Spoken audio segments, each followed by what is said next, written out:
Michigan, and I've been around this process and this building for a little while. As a matter of fact, this is the third time that I have been involved in the redistricting process.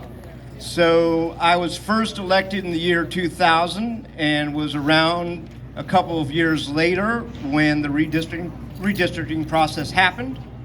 And again, a decade after that, and now today. The redistricting process is sacred.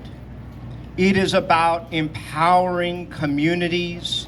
It is about keeping communities together so that there is real representative democracy, not only in San Francisco, but in every region and every state and this country.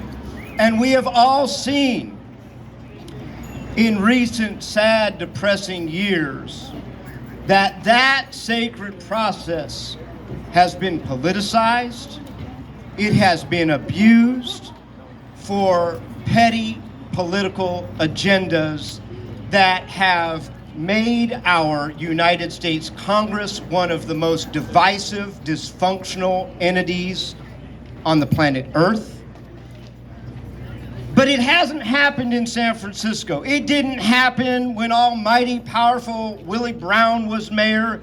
He understood it was a sacred, sacrosanct process that you did not politicize, that you did not mess with. It didn't happen 10 years later when Ed Lee was the mayor. But we all know that the scourge of gerrymandering for political purposes, to shut voices out, to shut voices down, is happening right now, and it is shameful. It is shameful. I want to thank the hundreds and hundreds of people who represent tens of thousands and hundreds of thousands of people who have been engaged with the redistricting task force over the last many months.